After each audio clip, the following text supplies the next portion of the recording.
আপনারা শুনলেন শ্রীমৎ স্বামী অবলানন্দজি মহারাজের কাছ থেকে আমাদের সকলের মা, সত্যিকারের মা, জগৎ জননী সারদা দেবী জীবনী থেকে কিছুটা আলোকপাত শুনতে আমরা পরপর দুটি অসাধারণ বক্তৃতা দুজন মহারাজের কাছ থেকে শ্রবণ করলাম। মহারাজের প্রতি আন্তরিক গভীর শ্রদ্ধা ও প্রণাম নিবেদন করি। আসুন আজকে এই প্রথম পর্বে ধর্মসভার সভাপতি শ্রীযুক্ত ক্ষমাকরের পরম পূজনীয় শ্রীমৎ স্বামী দুর্গানন্দজি মহারাজের কাছ থেকে সভাপতির বক্তব্য শ্রবণ করব।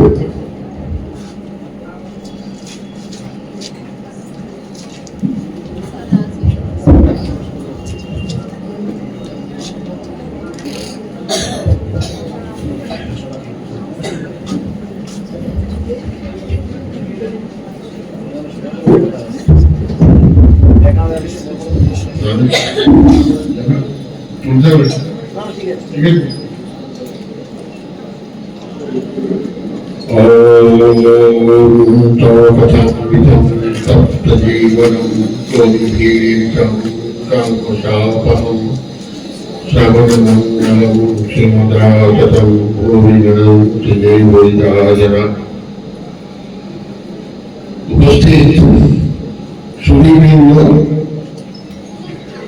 মঞ্চে আমার পৃথিভাজন ভাতৃগণ অভয়াত্মানন্দজি, ঈশ্বরপ্রদানন্দজি, তাদের আমার প্রীতি শুভেচ্ছা নমস্কার জানাই। এই বামুনগাছি রামকৃষ্ণ শ্রী রামকৃষ্ণ বিবেকানন্দ সেবা কেন্দ্র, এটি আমার কাছে অপরিচিত নয়। এখানে ঠাকুর মা স্বামীজির ভাব অত্যন্ত সুচারুভাবে প্রচার এবং প্রসার করে চলেছে। নিত্য যখনই আসি তখনই কিছু নতুন নতুন দেখি এবং বিশেষভাবে এই সেবা কাজ আসার সময় একটা কথা বলছিলাম যে আমাদের ভারতবর্ষে ভিত্তিভূমি হচ্ছে ত্যাগ এবং সেবা। আর এইটা এগিয়ে নিয়ে যাওয়ার জন্য যেটা দরকার, শিক্ষা, স্বাস্থ্য এবং কর্মসংস্থান। তো এই কাজ যারা পরিচালনা করছেন প্রশান্ত বাবু এবং তার যারা সুযোগ্য সহকারী, সহকর্মী, সহকর্মী এবং বিশেষভাবে গ্রামবাসী বৃন্দ, ভক্তবৃন্দ, সকলকে বাৎসরিক অভিনন্দন আর সকলকে হ্যাপি নিউ ইয়ার। এতক্ষণ আমরা প্রায় 1.5 ঘন্টার বেশি, 1.5 ঘন্টা কি 2 ঘন্টা, প্রায় 2 ঘন্টা না, 10:30 থেকে এখন বাজে 12টা, 1.5 ঘন্টার একটু বেশি সুন্দর দুটি বক্তব্য শুনলাম। আমার নতুন করে কিছু বলার কথা নেই। সব অভয়াত্মানন্দজি আর ঈশ্বরপ্রদানন্দজি দুজনেই সবকিছু কভার করে দিয়েছে। আর আমার শরীরটাও খুব একটা ভালো না, শীতে খুব কাবু হয়ে গিয়েছে। সবাই এবারে এত শীত পড়েছে কেন জানি না, কোথা থেকে এলো, বোধহয় রাশিয়া থেকে এসে দিয়েছে কোথাও থেকে।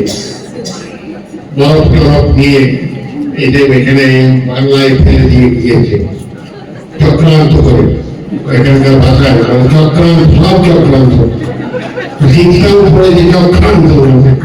আপনারা বড় বড় অনেক কথা শুনলেন, একটু হাসির কথা শুনুন। যাই হোক, এখন আমরা দুটি যে বক্তব্য শুনলাম, একটি ঠাকুরের যে প্রধান ঠাকুরের কথা আর একটি মাকে কেন্দ্র করে প্রসঙ্গ এসেছে, স্বামীজির কথা, স্বামীজির প্রসঙ্গ, স্বামীজির গুরু ভাইদের প্রসঙ্গ এসেছে, সবই খুবই যুগ উপযোগী, সময় উপযোগী। আমার একটা জিনিস আমি এই মঞ্চে বসে ভাবছিলাম যে বুদ্ধ কত বছর আগে এসেছেন, 2000-এর বেশি আগে, তারপরে শঙ্করাচার্য, তারপরে শ্রীচৈতন্য মহাপ্রভু, তারপরে ভগবান শ্রীরামকৃষ্ণদেব, লেটেস্ট মোস্ট পারফেক্ট। শ্রীমদ্ ভাগবতে একটা কথা আছে, ব্যাসদেবের নিজস্ব উক্তি, ওইরকম মুখস্থ বিদ্যা নয়, উপলব্ধির কথা।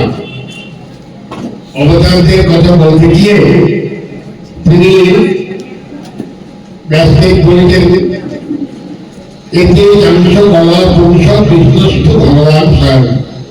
শ্রীকৃষ্ণ হচ্ছে ভগবান স্বয়ং।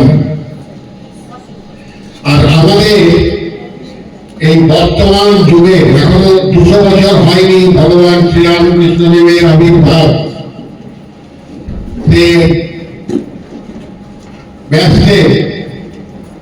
ব্যাসদেবী বলুন আর যাই বলুন, স্বামী বিবেকানন্দ সারা পৃথিবী পরিভ্রমণ করেছেন ঠাকুরের একটি কথাকে স্মরণ করে, নরেন্দ্র শিক্ষা দেবে, ঘর বাইরে হাত দেবে। তার আগে শ্রীরামকৃষ্ণদেবের কাছে এসে তিনি কিন্তু তর্কই করেছেন। শ্রীরামকৃষ্ণদেবের কাছে আসার আগে তার মধ্যে যে একটা ধর্ম এবং আধ্যাত্মিক পিপাসু একটা প্রাণ ছিল, এটা সত্যকে জানতে চান, কেউ তাকে কিন্তু সব উত্তর দিতে পারেননি, কারণ কারাও ঈশ্বর দর্শন করেননি, অন্তত এই প্রমাণ কোথাও নেই। অনেককে তখন তৎকালীন যারা খুব সমাজের একবারে 1 নম্বরে, অনেকেই তাদের মধ্যে বাইরে প্রচারিত ছিল যে এরা ঈশ্বর দর্শন করেছেন, সর্বস্ব ত্যাগ করেছেন। তাদের মধ্যে অগ্রগণ্য ছিলেন মহর্ষি দেবেন্দ্রনাথ ঠাকুর। তিনি গিয়েছিলেন ঠাকুর শ্রীরামকৃষ্ণ দেবের কাছে আসার আগে, কথা বলার আগে মহর্ষি দেবেন্দ্রনাথ ঠাকুরকে জিজ্ঞেস করতে, আপনি কি ঈশ্বর দর্শন করেছেন?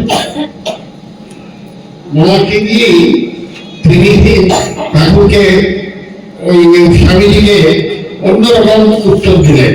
বললেন না যে আমি দেখেছি কি দেখিনি, উনি বললেন তোমার যা চোখ তাতে তুমি ঈশ্বর দর্শন করতে পারবে। উনি এড়িয়ে গেলেন, কি আর বলবেন, দেখেননি হয়তো, কি দেখেছেন জানি না, যিনি দেখেছেন তিনি জানেন না, যাকে দেখেছেন তিনি না, কিন্তু এই উত্তর দিয়েছেন।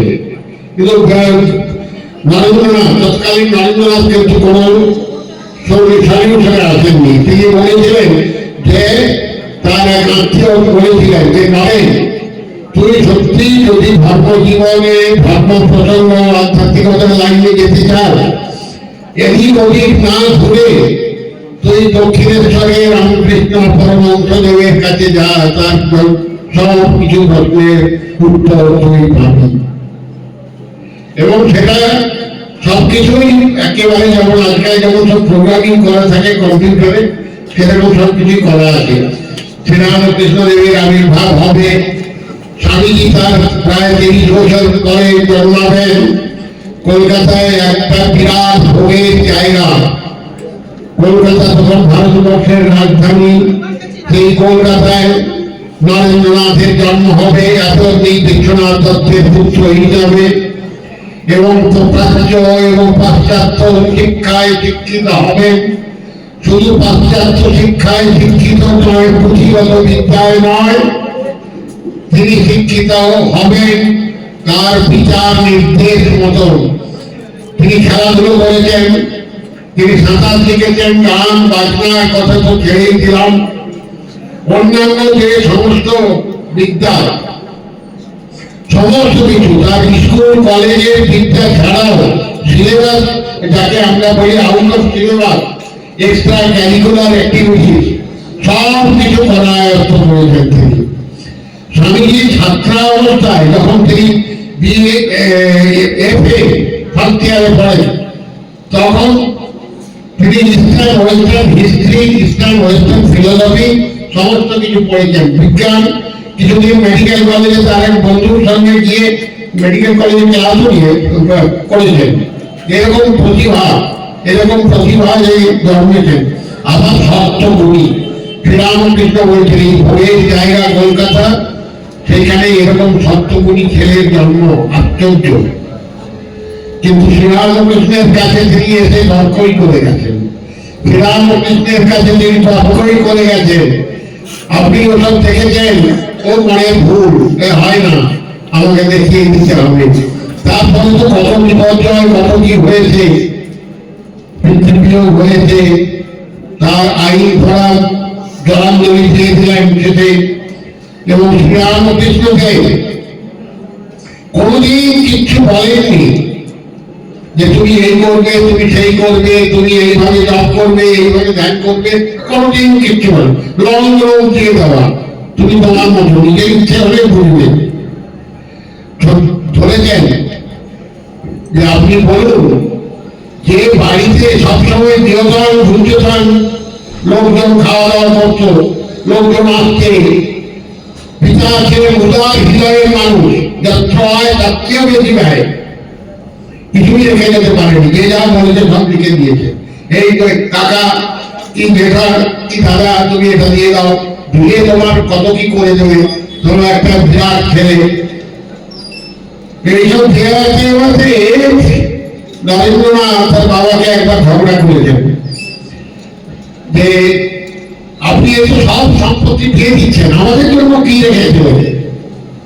যা ওই আয়না থেকে চেহারাটা দেখ, কি রেখে গেলাম, চেহারা সুঠাম চেহারা, শরীর স্বাস্থ্য এত চমৎকার। তিনি বিশ্বাস করতেন বিশ্বনাথ দত্ত যে ছেলেদের যদি ঠিক ঠিক শিক্ষা এবং স্বাস্থ্য এবং নিজের পায়ে দাঁড়ানোর সাহায্য করা যায়, তাহলে তাদের জন্য ওই ফিফটিন আর এই সমস্ত ওই নানা রকম আজকালকার দিনে যারা আছে এসব রাখার দরকার নেই। নিজের রোজগার নিজেই পায়ে দাঁড়াতে পারবে, আর তাকে ঠিক মতো স্বাস্থ্য এবং শিক্ষা যদি দিতে পারি, তাহলে সে আর কারো উপর ডিপেন্ডেন্ট হবে না, নিজেই নিজের পায়ে দাঁড়াতে পারবে। তাই উত্তর দিয়েছিলেন তিনি। আর সেই বিবেকানন্দ দৌড়ে দৌড়ে খুঁজে দেবে চাকরি পাননি।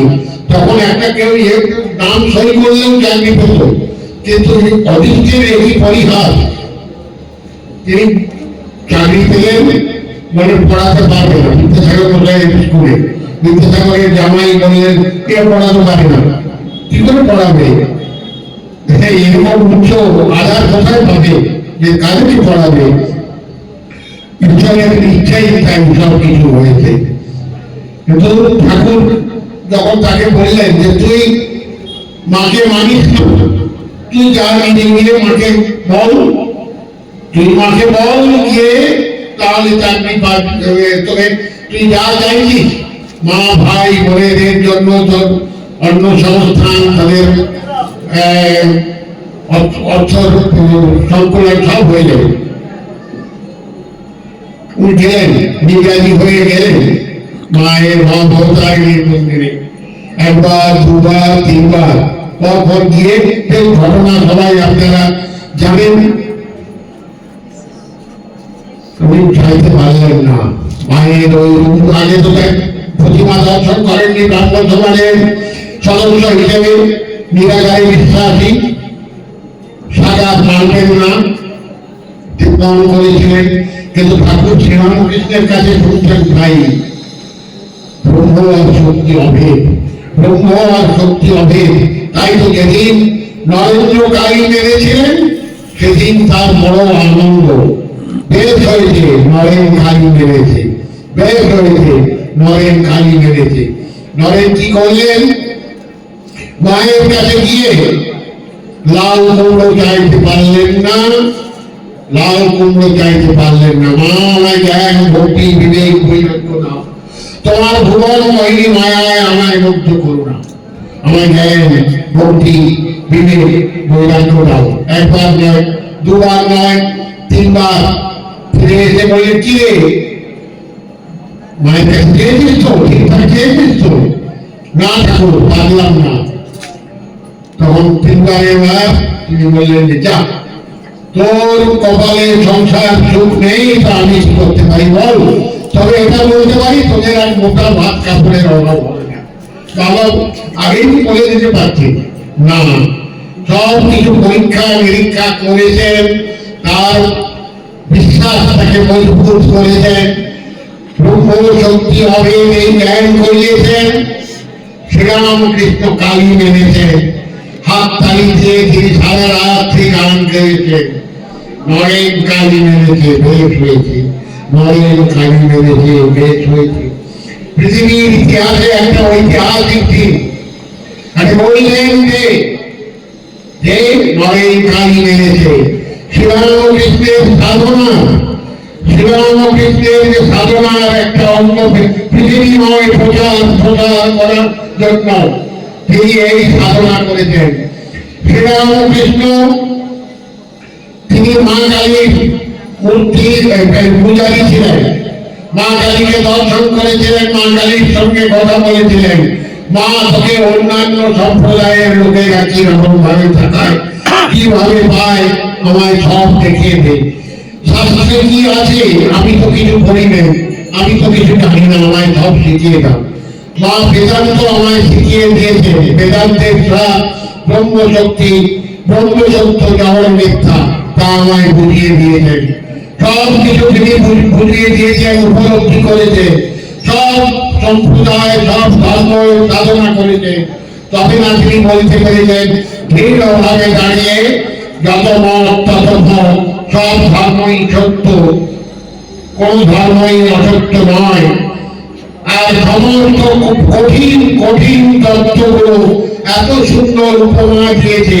আমরা আগে জানতাম উপমা কালিদাস, কিন্তু এখন নূতন ধর্ম বলছে উপমা শ্রীরামকৃষ্ণ। আর শ্রীরামকৃষ্ণের কথা বিবেকানন্দ যদি না প্রচার করতেন তাহলে এই 200 বছর প্রায় হতে চলল শ্রীরামকৃষ্ণের আবির্ভাবের পর।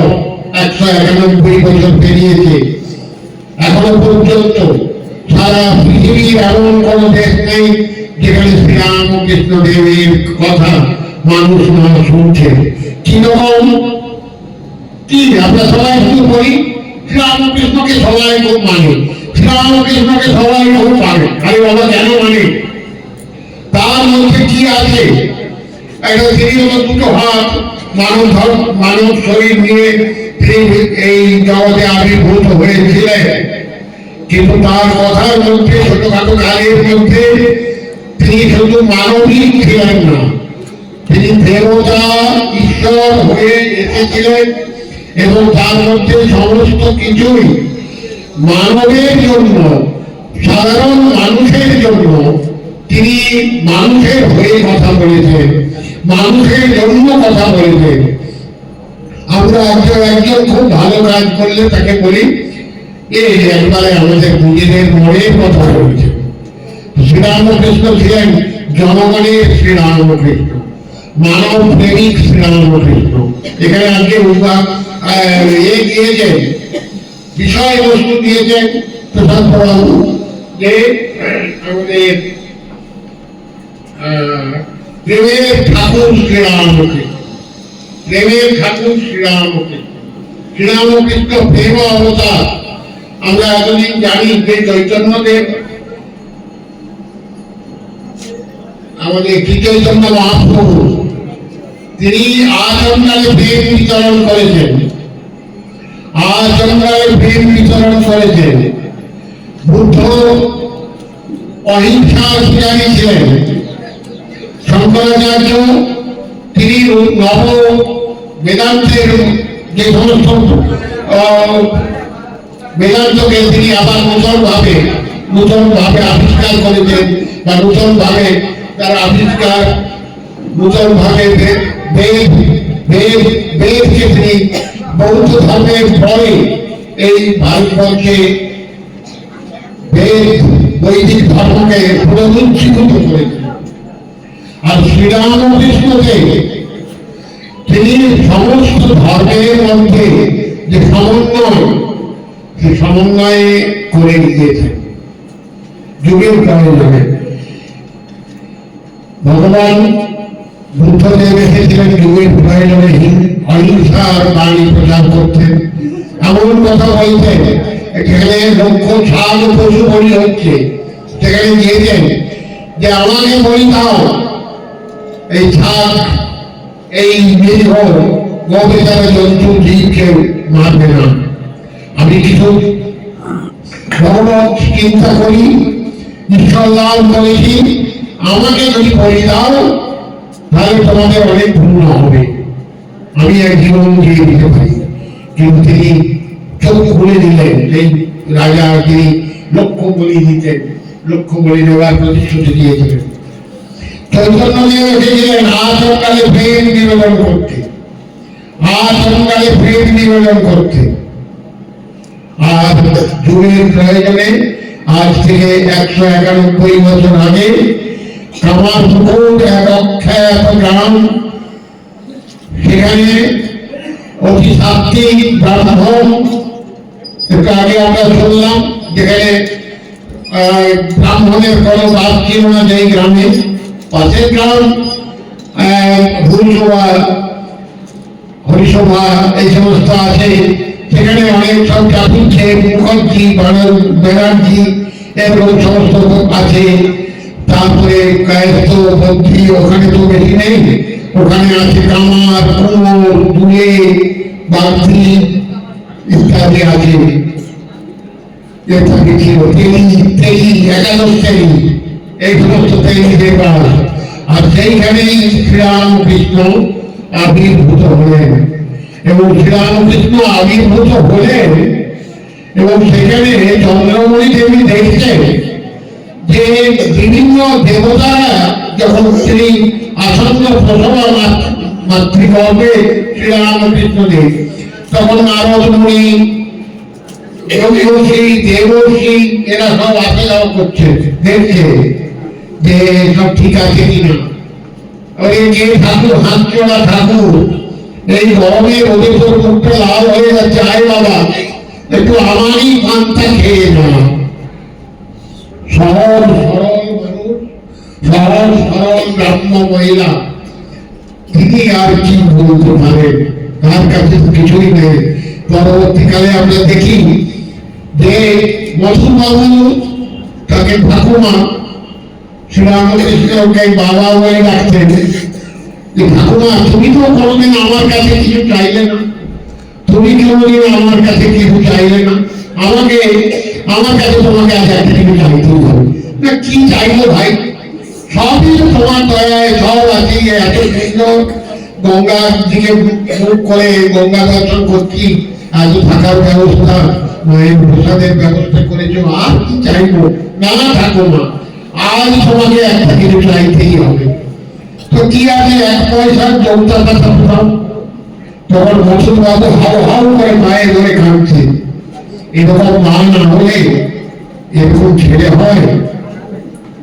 যে শ্রীরামকৃষ্ণ দেব তিনি কত মানুষ তাকে টাকা বই দিতে চেয়েছেন, নেননি, মূর্ছা গেছে। লক্ষ্মীনারায়ণ বারোয়ারি বললেন 10,000 টাকা আমি লিখে দেবো, বললেন এই সোনা এমনি মূর্ছা যান।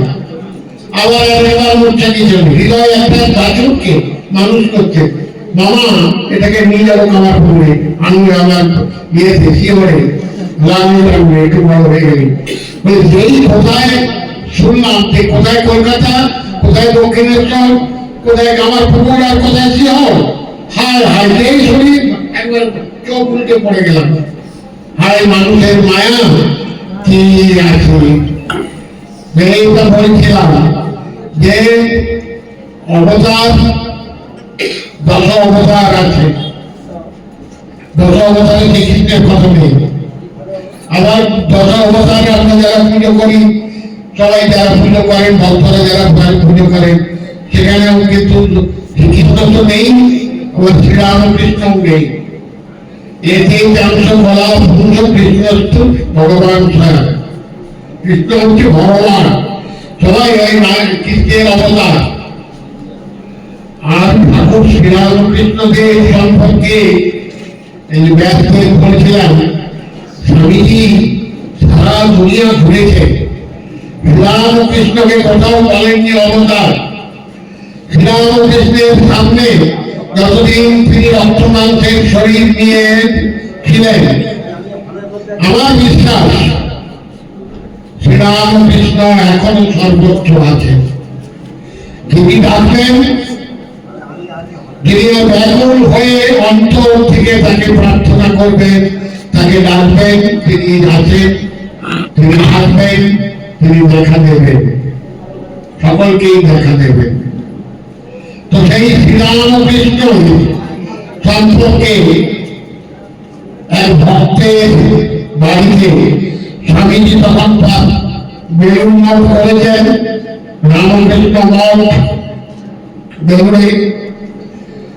সন্ন্যাসী ভক্ত সকলকে নিয়ে নবগোপাল বাবু, নবগোপাল ঘোষ রামকৃষ্ণপুরে এই মাঘী পূর্ণিমা, মাঘী পূর্ণিমার দিন, সেই দিন তার বাড়িতে নবগোপাল বাবুর গৃহিণী, তিনি খুব শ্রী ঠাকুরকে দেখেছিলেন, তার এক সন্তান তিনি সন্ন্যাসী হয়েছিলেন, অম্বিকা আনন্দ, বিনোদ মহারাজ।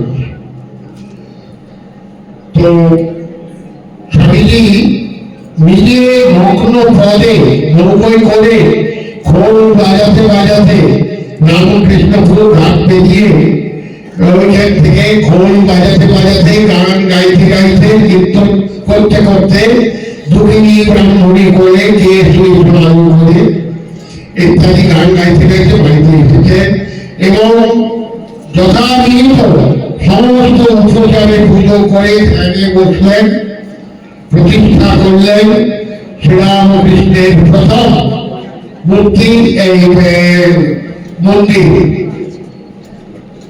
বিস্তারিণী দেবী তাকে বললেন, স্বামীজি আমাদের আর কি ক্ষমতা আছে যে ঠাকুরকে আমরা সেবা করি, ঠাকুরকে আমরা ঘরে আমাদের রেখে দিই, আপনি প্রার্থনা করে দিন, আপনি বললেই ঠাকুর এখানে থাকবে। স্বামীজি একটু রসিকতা করলেন, বললেন ঠাকুরের বাপ চোদ্দ পুরুষ কখনো পাকা মার্বেল পাথর তো দূরের কথা, পাকা ঘরও থাকেননি। সেই তো কামারপুকুরে মাটির ঘর, খড়ের চাল। আর এই রকম আপনাদের বাড়িতে যদি ঠাকুর না থাকবে তো কোথায় থাকবে, আর কোথায় থাকবে? সেদিন কিন্তু স্বামীজি একটা অসাধারণ কথা বললেন, ভক্তের হৃদয়ে ঠাকুরের কথাই তো আছে, ভক্তের হৃদয়ে ভগবানের বৈঠকখানা। অমুককে কোথায় পাবে? অমুক বাড়ির ওই বৈঠকখানাতে পাবে, জমিদার ওই বৈঠকখানাতে পাবে। অর্থাৎ যেখানে ভক্তের হৃদয়ে ভগবানের বৈঠকখানা, ভক্ত যেখানে ডাকবে তিনি আসবেন, এই এক কথা। আর দ্বিতীয় কথা হচ্ছে, তিনি ধ্যানে বসে প্রণাম করতে করতে এক অসাধারণ স্তোত্র রচনা করলেন। ওইখানে বসে এতদিন কিচ্ছু বলেননি, এতদিন কোথাও কাউকে কিচ্ছু বলেননি। শ্রীরামকৃষ্ণ মহান শ্রীরামকৃষ্ণ বিশাল, শ্রীরামকৃষ্ণ এই কিছুই বলেননি। তিনি সেদিন ওম স্থাপকায় ধর্মস্য সর্বধর্মস্বরূপিণী অবতার বরিষ্ঠায় রামকৃষ্ণায় তে। স্পন্টিনিয়াস এই স্তোত্রটি, প্রণাম স্তোত্রটি রচনা করলেন ভক্তের হৃদয়। ঠাকুর মায়ের কাছে নবদ্বীপে গিয়ে অনেক মায়ের তো অনেক পুজো অর্চা দিয়েছিল, সেখানে ঠাকুরেরও একটি ছবি রেখেছিলেন। তো মা গিয়ে বলবো, বাবা তোমরা এখানে এসব কি করছো? বলে দেখি আমিও একটু পুজো করি। ওই পুজো করে ফুল চন্দন দিয়ে কপালে ফেটিয়ে বললেন, একদিন এই ছবি ঘরে ঘরে পুজো হবে। এখন ঘরে ঘরে পুজো অনেক ঘরে হচ্ছে, ঘরে ঘরে আমি কয়েকদিন আগে শুনছিলাম যে ভারতবর্ষের প্রতিটি ডিস্ট্রিক্টে একটি করে রামকৃষ্ণ মঠের সেন্টার হোক। ভারতবর্ষের প্রতিটি ডিস্ট্রিক্টে যদি একটি করে সেন্টার হয়, তাহলে সেই ডিস্ট্রিক্টের সমস্ত বাড়িতে ঠাকুর পৌঁছে যাবেন, সমস্ত হৃদয়ে, সমস্ত ভক্তের হৃদয়ে ঠাকুর অধিষ্ঠান করবেন। আর এর জন্য কৃতিত্ব ঠাকুরের নিজের, মায়ের আর স্বামীজির। কিন্তু মা এই সঙ্গ জননী তিনি, ভক্ত জননী তিনি। গৃহস্থে যিনি সত্যিকারের মা এবং গৃহস্থের একটি সত্যিকারের উপমা, গৃহস্থকে সংসার জীবন শেখাবার জন্য মা ওই গৃহীর জীবন যাপন করে গেছেন, অথচ তিনি পুরো সন্ন্যাসিনী হয়ে সব কিছু করছেন। 36 জাতের এটো করিয়েছেন। তার কাছে আমজাদ যেমন, শরৎ মহারাজ একই সমান ভাবে, দুজনেই আমার ছেলে। মাকে একজন প্রশ্ন করছেন অনেক পরে, মা যত তোমার ডাকাত ছেলে, এই আমজাদকে খেতে দিচ্ছ, আমজাদ তো ডাকাত, কি করবো বলো মা? আমার যে ডাকাত বাবা ছিল, কাউকে তুচ্ছ তাচ্ছিল্য করা মায়ের কোনো ধাপই ছিল না। মা সকলকে আপন করেছিলেন।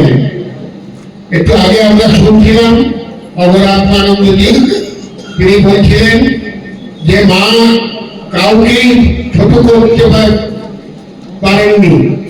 সবাই, এও আমার ছেলে, ও আমার ছেলে। ব্রিটিশদের সম্পর্কে তিনি যে একবার খুব ভালো মত পোষণ করেছেন তা নয়, তাদের অনেক কথাবার্তা, তাদের কার্যকারিতায় তিনি বিরক্ত হয়েছেন। আবার পরবর্তীকালে আবার পরক্ষণেই হয়েছে, কি করবো বলো, ওরাও তো আমার ছেলে। ঠাকুরকে দেখেছিলেন তিনি, ঠাকুর বিদেশে যাচ্ছেন, সমুদ্র পেরিয়ে যাচ্ছেন। ঠাকুর বলছেন, সমাধিতে দেখলাম আমি একটা জায়গায় গিয়েছি, সেখানকার লোকেরা সব সাদা সাদা লোক, সব সাদা সাদা, তাদের কথা কিছু বলতে পারছি না।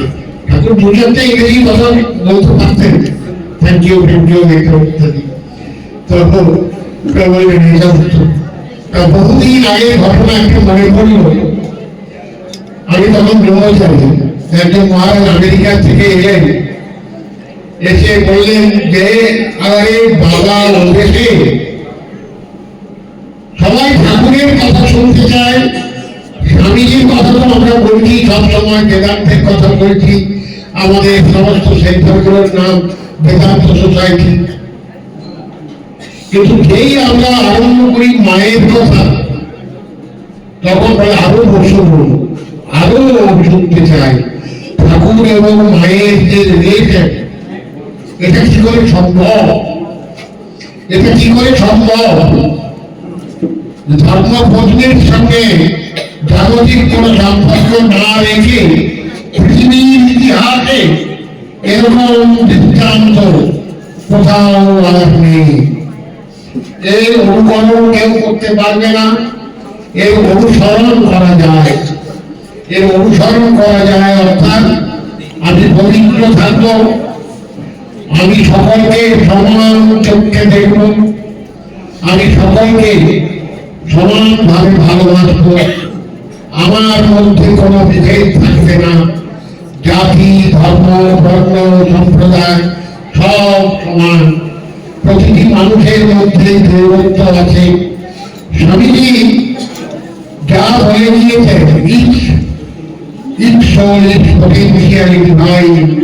ঠাকুরের কথা স্বামীজি বলেছেন, প্রত্যেকের মধ্যে দৈবত্ব আছে, প্রত্যেকের মধ্যে ব্রহ্মত্ব আছে, তাকে জাগিয়ে তোলা। আর education manifestation of the perfection already in man. আমরা বলি আমি ওকে শিক্ষা দিলাম, আমি তোমাকে নিয়ে বিরাট করে একটা বক্তৃতা করলাম, কিছুই কিছু হবে না। সমস্ত হচ্ছে আমি তাকে সাহায্য করতে পারি, আমি কাউকে সাহায্য করতে পারি, কিন্তু আমি কাউকে গুরুগিরি করতে পারবো না। ঠাকুর বলছেন গুরুগিরি কেউ করবে না। গুরু তো আমাদের এই যে কথাতেই আছে, শিষ্য মেলে একটা, লাখো লাখো গুরু পাওয়া যায়, শিষ্য মেলে একটা। অর্থাৎ সত্যিকারের তদ্বিদ্যে প্রণিপাতে না বই প্রশ্নেই নয় বলে এই কথাই পাওয়া যায় যে সত্যিকারের শিষ্য, সেই সত্যিকারের শিষ্য ছিলেন শ্রীরামকৃষ্ণদেব, আবার সত্যিকারের শিষ্য এসেছিলেন স্বামী বিবেকানন্দ।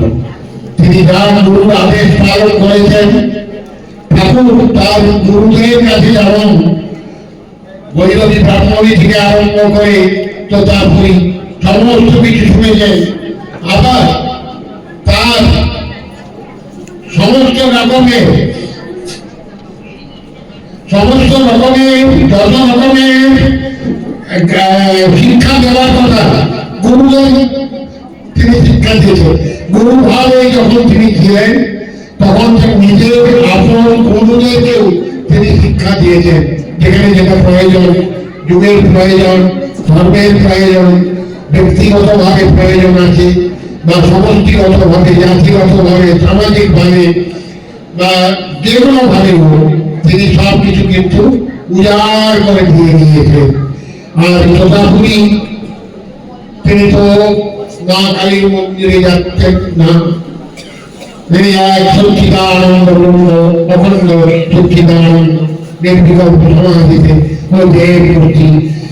শ্রীরামকৃষ্ণদেব প্রথমেই মায়ের কাছে বলেছিলেন, মা আমায় শুকনো সন্ন্যাসী করিস নি, আমায় রসে বসে রাখিস। শ্রীরামকৃষ্ণদেবকে মা রসে বসে রেখেছিলেন, তাই তো ভক্তরা আশীর্বাদ করে, তাই তো এখানে বেদান্ত চর্চাও হয়, বেদান্তের সব রকমের উচ্চ তত্ত্ব আলোচনা হয়, উচ্চ তত্ত্ব সাধনা হয়। আবার দুর্গা পুজো, কালী পুজো, সরস্বতী পুজো, ঠাকুরের পুজো নৈষ্ঠিক ভাবে নিয়ম নিষ্ঠা সহকারে সেটাও তৈরি হয়। কাজে দ্বৈত অদ্বৈত, সাকার নিরাকার, এই শ্রীরামকৃষ্ণের ভাব। শ্রীরামকৃষ্ণের ভাব দ্বৈত থেকে অদ্বৈত।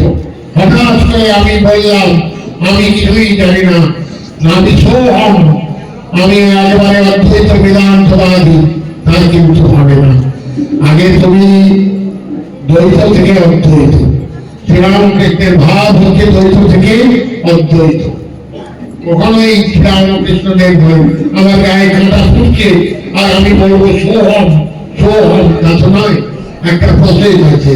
যখন আমরা দেখি যে শ্রীরামকৃষ্ণদেব তিনি মায়ের কাছে প্রার্থনা করছে, মা আমায় শুকনো সন্ন্যাসী করিসনি, আমায় রসে বসে রাখি, তারপর থেকে তাদের কুটি বাড়ি থেকে আরতির ঘন্টার সময় তিনি ডাকতে বলে তোমাকে কোথায় আছি তার আগে কোন ত্যাগী সন্তানরা আসেননি।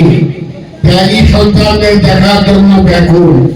এই শ্রীরামকৃষ্ণদেব ত্যাগী সন্তানদের ডাকছেন কেন না তিনি তার বৃহত্তম মিশন প্রচার করার জন্য।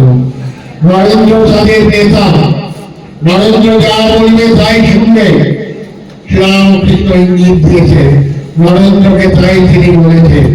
নরেন্দ্রকে স্পর্শ করে তিনি সমস্ত কিছু দেখিয়ে দিলেন, কোথা থেকে তিনি আসবেন, কে তাকে দেখাবেন, কোথা থেকে তিনি এসেছেন, কি তার কাজ।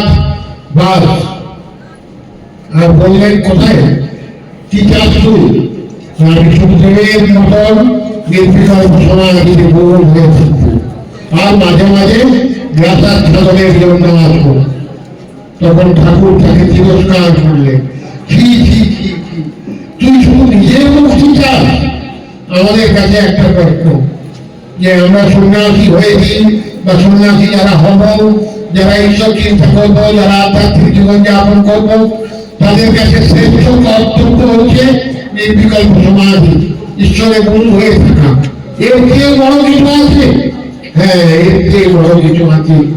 শ্রীরামকৃষ্ণদেব দেখিয়ে দিলেন, শুনিয়ে দিলেন, আর স্বামী বিবেকানন্দ বুঝিয়ে দিলেন। জীবে দয়া জীবন জ্ঞানে জীবের সেবা, জীবে দয়া নয় জীবন জ্ঞানে জীবের সেবা। নামে রোজি বৈষ্ণব পূজন, জীবে দয়া, জীবে দয়া বলতে বলতে বলতে বলতে চিতামুখী তুই জীবে দয়া করবি, শিব জ্ঞানে জীবের সেবা। এই শিব জ্ঞানে জীবের সেবা বলতে গিয়ে স্বামীজি শুনে বলল, আজ কি শুনলাম, আজকে কি শুনলাম, ঈশ্বর যদি বিদ্যায় জগৎকে একটু আগে বলছিলাম যে প্রতিটি গ্রামে গ্রামে এই রামকৃষ্ণ মিশন, রামকৃষ্ণ ভাব প্রচার পরিষদের চিন্তার হবে।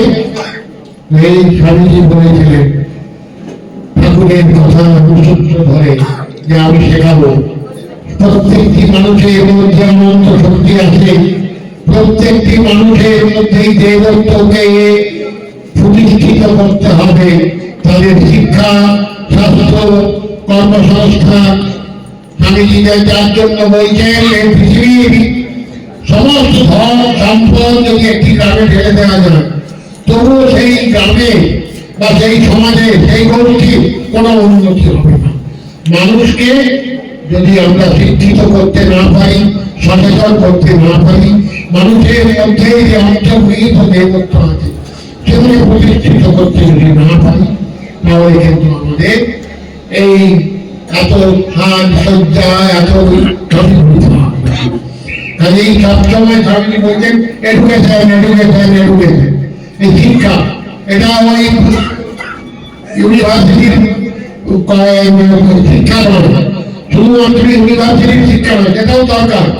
নিজেকে মারার জন্য একটা বলুন দরকার, আবার অন্যকে অপরকে মারার জন্য ঢাল তলোয়ার দরকার।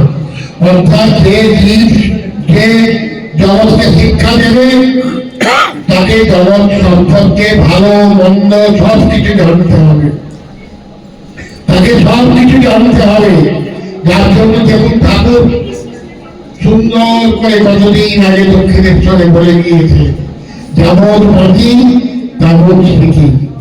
আমরা যতদিন বেঁচে থাকবো ততদিন শিক্ষা থাকবো। আমাদের মধ্যে যদি অহংকার আসে তাহলে কিন্তু শেষ। ঠাকুর বলে দিয়েছেন, আমি বলে পৃথিবী জঞ্জাল। একটি ছোট্ট গল্প দিয়ে শেষ করি, সময় হয়ে গেছে আমার। একজন আইএএস ইন্টারভিউ দিতে গিয়েছে, আমাদের নরেন্দ্রপুরের ছাত্র, বহুদিন আগে ঘটনা আমি শুনেছি তার কাছে, যে ক্যাবিনেটের কাছে তাকে বলছেন একজন যারা ইন্টারভিউ দিচ্ছেন তাদের সব বড় বড় এডুকেশনিস্ট, বিরাট বড় বড় সমস্ত পণ্ডিত, বিভিন্ন জায়গা দিল্লিতে হয়। বলছে আপনি বলেছেন আপনি রামকৃষ্ণ মিশনের ছাত্র, এখন বর্তমানে ওখানে কলেজের অধ্যাপক। আমি হিন্দু ধর্ম মানি না, খ্রিস্টান ধর্ম মানি না, ইসলাম ধর্ম মানি না, বৌদ্ধ ধর্ম মানি না, কোন দেব দেবতা মানি না, কিন্তু তবুও আমার শ্রীরামকৃষ্ণ দেবজি আমার জন্য কিছু বলে গিয়েছেন। তো সে তো পাগল হয়ে গিয়েছে ছেলেটি, অল্প বয়স তো, 27 বছর বয়স।